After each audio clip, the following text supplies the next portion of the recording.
എന്നിട്ടാ പറയുന്നത് മരിച്ചവർക്ക് വേണ്ടി ഒന്നും ചെയ്യൂല. ഇനി മരിച്ചു കിടന്നാലോ മരണപ്പെട്ടവർക്ക് വേണ്ടി ചെയ്യൂലേ? അവരെ മരണപ്പെട്ടവരെ പോയി കാണുമ്പോ നമ്മളതാ അവിടെ ഇരുന്നു കൊണ്ട് അവർക്ക് വേണ്ടി ദുആ ചെയ്യുന്നില്ലേ? അല്ലാഹുവേ, ഈ വ്യക്തിക്ക് പുറത്തു കൊടുക്കണേ, അദ്ദേഹത്തിന് ചെന്ന് ചേരാനുള്ള ഖബറിടം വിശാലമാക്കി കൊടുക്കണേ. മുത്ത മുസ്തഫ ദുആർന്ന ദുആണ്ട്. അബൂ സലമ റളിയല്ലാഹു അൻഹു വഫാത്തായി കിടക്കുമ്പോ അല്ലാഹുവിന്റെ റസൂൽ ചെന്നിട്ട് കാണുമ്പോൾ ദുആർന്നു, അല്ലാഹുമ്മഗ്ഫിർ ലി അബീ സലമ വർഫഅ ദറജതഹു ഫിൽ മഹ്ദിയീൻ വഖ്ലുഫഹു ഫീ അഖ്ബിഹി ഫിൽ ഗാബിരീൻ വഗ്ഫിർ ലനാ വലഹു യാ റബ്ബൽ ആലമീൻ വഫ്സഹ് ലഹു ഫീ ഖബ്രിഹി വനവ്വിർ ലഹു ഫീ. ഇതൊക്കെ അർത്ഥസഹിതം എൻ്റെ പ്രിയപ്പെട്ട ഉമ്മമാരും ഉപ്പമാരും സർവ്വ ശ്രോതാക്കളും പഠിച്ചു വെക്കണം. മരിച്ച വീട്ടിൽ പോയി വെറുതെ അങ്ങോട്ട് പോരലല്ല, കേവലം മയ്യത്ത് പോയി കണ്ടുപോരലല്ല നമുക്കുള്ള പണി. അവർക്ക് വേണ്ടി ദുആ ചെയ്യണം. ആ വ്യക്തിയുടെ പേര് പറഞ്ഞുകൊണ്ട് അല്ലാഹുവേ, ഇദ്ദേഹത്തിന് പുറത്തു കൊടുക്കണേ, ഇദ്ദേഹത്തിൻ്റെ പദവി ഉയർത്തണേ, ഇദ്ദേഹത്തിന് ചെന്ന് ചേരാനുള്ള ഖബറിൽ നീ പ്രകാശം ചൊരിയണേ, അദ്ദേഹത്തിൻ്റെ ഖബറിന് നീ വിശാലത കൊടുക്കണേ, ഞങ്ങൾക്കും അദ്ദേഹത്തിൻ്റെയും പാപങ്ങൾ നീ പുറത്തു തരണമേ. മരിച്ച മയ്യത്തിന് വേണ്ടിയാണ് ആ ദുആ ചെയ്യുന്നത്. ഇനി അതൊക്കെ കഴിഞ്ഞ് മയ്യത്തതാ അവിടെ വെച്ചുകൊണ്ടും ദുആ ചെയ്യുന്നു. എന്ത്? ആളുകൾ മയ്യത്ത് നിസ്കരിക്കുന്നു, സ്ത്രീകളതാ വീടുകളിൽ വെച്ച് നിസ്കരിക്കുകയാണ്. മുജാഹിദുകൾ എല്ലായിടത്തെ അത് നടക്കൂ.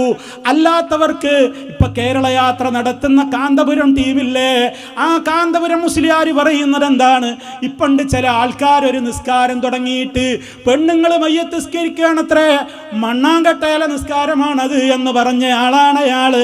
കാരണം പെണ്ണുങ്ങൾ മയ്യത്ത് നിസ്കരിക്കുന്ന ഖൈറ് മുടക്കുന്ന കാന്തപുരം ടീം.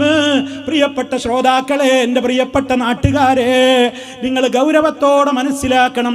അതേ പള്ളിയിലേക്ക് ജനാസ കൊണ്ടുപോകുന്നതിൻ്റെ മുമ്പ് വീട്ടിലിരിക്കുന്ന പെണ്ണുങ്ങൾക്ക് നിസ്കരിക്കാനുള്ള അവകാശം ഇന്ന് തടയുന്നില്ലേ? മഹദിയായ നമ്മുടെ ഉമ്മ ആയിഷ റളിയല്ലാഹു അൻഹാ, പുരുഷന്മാർ ജനാസക്ക് വേണ്ടി മയ്യത്തിന് വേണ്ടി അവർ നിസ്കരിച്ചിട്ടില്ലേ? എത്ര സംഭവങ്ങളുണ്ട്. എന്നിട്ടത് പാടില്ല എന്ന് പറയും. എന്നിട്ട് മയ്യത്ത് നിസ്കരിക്കുകയാണെങ്കിൽ എന്ത് പറയും? കണ്ടോ, അതൊക്കെ വഹാബികളാ, അതൊക്കെ മുജാഹിദീങ്ങളാ, അവരിപ്പോൾ തുടങ്ങിയതാ മയ്യത്ത് നിസ്കാരം. അങ്ങനെ പല വീടുകളിലും സ്ത്രീകൾ മയ്യത്ത് നിസ്കരിക്കാതെ മാറി നിൽക്കുകയാണ്. ആ ഖൈറവർക്ക് തടയുകയല്ലേ? തൻ്റെ പ്രിയപ്പെട്ട ഭർത്താവിന് വേണ്ടി അവസാനം ഒന്ന് നിസ്കരിക്കാൻ ഒരു ഭാര്യക്ക് സമ്മതം കൊടുക്കാതെ ആ നിസ്കാരം എന്ന ഏർപ്പാടില്ല. ആണുങ്ങൾ പള്ളിയിൽ പോയി നിസ്കരിച്ചോട്ടെ, നിങ്ങളിവിടെ നിസ്കരിക്കണ്ട എന്ന് പറഞ്ഞിട്ട് ആ മയ്യത്ത് നിസ്കാരം എന്ന സ്ത്രീകളുടെ അവകാശത്തെ തടയുന്ന ആളുകളല്ലേ ഈ സമുദായത്തിലെ പണ്ഡിതന്മാരെന്ന് പറഞ്ഞു നടക്കുന്ന ആളുകൾ? നിഷ്പക്ഷരായ ജനങ്ങളെ, നിങ്ങൾ ചിന്തിക്കൂ. മുജാഹിദുകളാണോ മരിച്ചവർക്ക് വേണ്ടി ഒന്നും ചെയ്യാത്തത്? അതോ മരിച്ചവർക്ക് ഖൈറ് കിട്ടുന്ന കർമ്മങ്ങളെ മുടക്കുന്നവർ അപ്പുറത്താണോ? നിങ്ങൾ ചിന്തിക്ക്. നിങ്ങൾ ഗ്രൂപ്പും കക്ഷിത്തൊക്കെ മാറ്റിവെച്ച് ചിന്തിക്കുന്നുപ്പാരെ ഉമ്മാരെ, നിങ്ങൾ ആലോചിക്കുക. നിങ്ങൾക്ക് മയ്യത്ത് നിസ്കരിക്കാൻ അവകാശം തരുന്നുണ്ടോ? അതിന് ഞങ്ങളുടെ കുടുംബങ്ങളിലാകണ്ടേ? അവിടെ പറ്റും. അവിടെ നിസ്കരിക്കുമ്പോൾ തന്നെ അപ്പുറത്ത് കണ്ണുകൊണ്ട് ഗോഷ്ഠി കാണിക്കുമ്പോൾ ഓളൊരു നിസ്കാരം, ഓള് കണ്ടില്ലേ, ഓളൊരു നിസ്കാരം, എന്താ നമ്മളൊന്നും കാണാത്തൊരു നിസ്കാരം ഇപ്പം തുടങ്ങിക്കണ് എന്നിങ്ങനെ സ്ത്രീകളുടെ മയ്യത്ത് നിസ്കരിക്കാനുള്ള അവകാശത്തെ ചോദ്യം ചെയ്യുന്ന ആളുകളാ കേരള യാത്ര നടത്തിക്കൊണ്ടിരിക്കുന്നത്. ഇവരെന്ത് മനുഷ്യർക്കൊപ്പം എന്ന് പറഞ്ഞിട്ടാ കേരള യാത്ര നടക്കുന്നത്? എന്നിട്ട് അവരാണ് നമ്മെക്കുറിച്ച് ദുരാരോപണം പറയുന്നത്. ഇവർ മരിച്ചോർക്ക് ഖൈറ് കിട്ടണമെന്നും ചെയ്യൂല. അപ്പൊ വീട്ടിൽ വെച്ച് സ്ത്രീകൾ നിസ്കരിക്കുന്നു, ഇനി പള്ളിയിൽ പോയിട്ട് പുരുഷന്മാരും അല്ലാത്തവരുമൊക്കെ നിസ്കരിക്കുന്നില്ലേ? ആ മയ്യത്ത് നിസ്കാരം അവർക്ക് ഖൈറ് കിട്ടുന്ന പണിയല്ലേ? ഇനി ഖബർസ്ഥാനിൽ പോയിട്ട് അവരെ ഖബറിൽ വെച്ച് കഴിഞ്ഞാൽ ഞാൻ തുടക്കത്തിൽ പറഞ്ഞ തസ്ബീഹ് ചൊല്ലുന്നില്ലേ? അവർക്ക് പുറത്തു കൊടുക്കണേന്ന് പ്രാർത്ഥിക്കുന്നില്ലേ? ഇനി അതൊക്കെ കഴിഞ്ഞിട്ട് കാലമെത്ര കഴിഞ്ഞാലും നമ്മുടെ മരണപ്പെട്ടു പോയ ഉമ്മാക്ക് ഉപ്പാക്ക് ബന്ധപ്പെട്ടവർക്കൊക്കെ വേണ്ടി റബ്ബിർഹംഹുമാ കമാ റബ്ബയാനി സഗീറാ റബ്ബിഗ്ഫിർലി വലിവാലിദയ്യ, എനിക്ക് പുറത്തു തരണേ അല്ലാ, എൻ്റെ ഉമ്മാക്ക് പുറത്തു കൊടുക്കണേ, എൻ്റെ ഉപ്പാക്ക് പുറത്തു കൊടുക്കണേ. ഖബറുകൾ പോയിട്ടും വയ്യാറുണ്ട്, അല്ലാതെയും നമ്മൾ ചെയ്യുന്നുണ്ട്. ഇനി മൊത്തം മരിച്ചുപോയ ആളുകൾക്കൊക്കെ വേണ്ടി നമ്മൾ പ്രാർത്ഥിക്കുന്നില്ലേ? റബ്ബനഗ്ഫിർ ലനാ വലിഇഖ്വാനില്ലദീന സബഖൂനാ ബിൽ ഈമാൻ, ഞങ്ങളോട് ഞങ്ങൾക്ക് മുമ്പേ മോമിനീങ്ങളായി മരിച്ചു പോയിട്ടുള്ള എത്രയോ ആളുകളുണ്ട്, അവർക്കൊക്കെ നീ പുറത്തു കൊടുക്കണേ അല്ലാ. എന്നിങ്ങനെ മരണപ്പെട്ടവർക്ക് വേണ്ടി നമ്മൾ മരിക്കുവോളം ദുആ ചെയ്യുന്നു, അവർക്ക് ഉപകാരം കിട്ടുന്ന കാര്യങ്ങളൊക്കെ ചെയ്യുന്നു. അതേ അവസരത്തിൽ അള്ളാന്റെ റസൂല് നിങ്ങൾ 70,000 ദിക്റിയല്ലി പാർസലാക്കിക്കോ, ഇങ്ങനെ അത് ചൊല്ലിയിട്ട് അങ്ങോട്ടാക്കിക്കോ, ഇവിടെ ഇത് കൊടുത്തോ, ഇങ്ങനെ പറഞ്ഞോ, നിങ്ങൾ അവർക്ക് വേണ്ടി അവിടെ പോയിട്ട് ഖുർആൻ ഓതിയിട്ട് ഇങ്ങനെ ഈ രൂപത്തിൽ പ്രവർത്തിച്ചോ എന്നിങ്ങനെ നബി സല്ലല്ലാഹു അലൈഹി വസല്ലമ ഏത് ജനാസ എടുക്കുന്ന വേളയിലാണ് ജനാസ വെച്ചുകൊണ്ട് യാസീൻ ഓതിയത്? ഏത് ജനാസ എടുക്കുമ്പോഴാണ് നബി സല്ലല്ലാഹു അലൈഹി വസല്ലം അവിടെ ഖുർആൻ ഓതാൻ ആളെ ഏൽപ്പിച്ചത്? ഇല്ലല്ലോ. അപ്പൊ അതുകൊണ്ട് മുത്ത മുസ്തഫായുടെ ചര്യയാണ് നമുക്ക് വേണ്ടത്. ജനാസ കൊണ്ടുപോകുമ്പോൾ ലാ ഇലാഹ ഇല്ലല്ലാഹ് നമ്മൾ ഖൈർ മുടക്കികളാണത്രേ.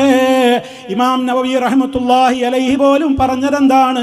ജനാസ കൊണ്ടുപോകുമ്പോൾ മൗനമായി മരണത്തെ കുറിച്ച് ഓർത്ത്, ആ വയ്യത്തിന്റെ അവസ്ഥയെ കുറിച്ച് ഓർത്ത് പ്രാർത്ഥനാ മനസ്സുമായി പോകാനാണ്, അല്ലാതെ ഉച്ചത്തിൽ ഇങ്ങനെ തക്ബീർ ചൊല്ലി ദിക്ർ ചൊല്ലി മയ്യത്ത് കൊണ്ടുപോകാനല്ല. അതിന് നിങ്ങൾ എന്തൊക്കെയാ ഞങ്ങളെ പരിഹസിക്കാറുള്ളത്? നിലമ്പൂർ കാട്ടുന്ന തേക്കും തൈകള് തേക്കും തടി കട്ടുകൊണ്ടുപോകും പോലെയാണ് വഹാബിന്റെ മയ്യത്ത് കൊണ്ടുപോകാൻ. അത്ര സ്വകാര്യമായിട്ടാണ്. നിങ്ങൾ കളിയാക്കിക്കോ. അള്ളാന്റെ റസൂല് സ്വഹാബത്തൊക്കെ അങ്ങനെ ജനാസ കൊണ്ടുപോയത്. അവർക്ക് ദിക്റും സലാത്തും അറിയാഞ്ഞിട്ടല്ല, അവരാരും ജനാസയുടെ കൂടെ ശബ്ദമുയർത്തി ഇതൊന്നും ചൊല്ലിയിട്ടില്ല. അതേ അവസരത്തിൽ പരലോകത്തെ ഓർക്കുന്ന നിലയ്ക്ക് നാട്ടുവർത്താനൊന്നും പറയാതെയാ ജനാസയുടെ പിന്നാലെ പോകേണ്ടത്. ജനാസക്ക് ചുറ്റും നമ്മൾ പോകുമ്പോൾ ശാന്തമായി, ചില ആൾക്കാർ വീഡിയോ വെച്ചിട്ടും വർത്താനം പറഞ്ഞിട്ടും കളിച്ചും ചിരിച്ചും ഒക്കെ വർത്താനം പറഞ്ഞിട്ടൊക്കെ പോകും. പാടില്ല.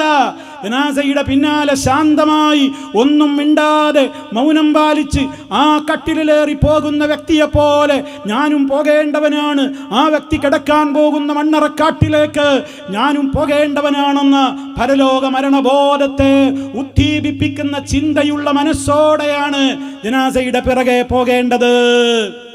അതാ മുജാഹിദുകൾ സമൂഹത്തോട് പഠിപ്പിക്കുന്നത്. അതിനെതിരെ വിവരമില്ലാത്ത ആരും ഒന്നും ചെയ്യാൻ പാടില്ല.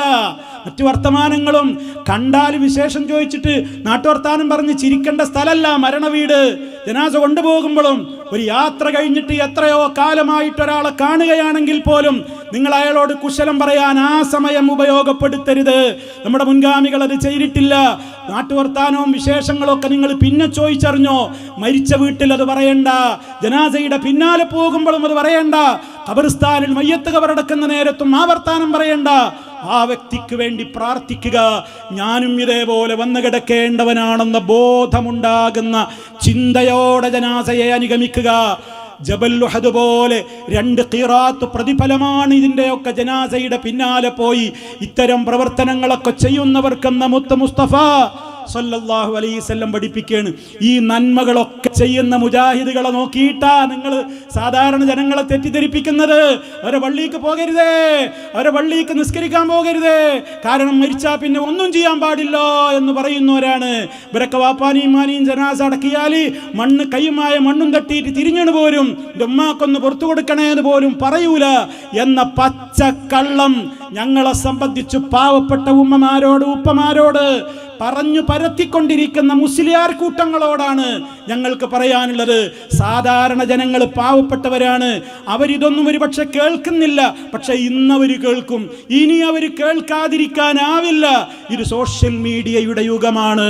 നിങ്ങൾ മനസ്സിലാക്കണം, ഞങ്ങൾ എന്താ പറയുന്നത് നിങ്ങൾ പഠിക്കണം, നിങ്ങൾ മനസ്സിലാക്കണം. ഇല്ലാത്തത് പറയരുത്. നമുക്ക് ഉള്ളത് പറയാൻ തന്നെ ഇഷ്ടം പോലെ ഉണ്ടാകുമ്പോൾ ആരുടെയും പേരിൽ നമുക്ക് ഇല്ലാത്തത് പറയേണ്ടതില്ലല്ലോ സഹോദരങ്ങളെ. അതുകൊണ്ട് തന്നെ നമ്മൾ നമ്മുടേതായ കൃത്യമായ ആ ഒരു രീതി നമുക്കുണ്ട്, അത് പാലിച്ചുകൊണ്ട് മുന്നോട്ട് പോകണം.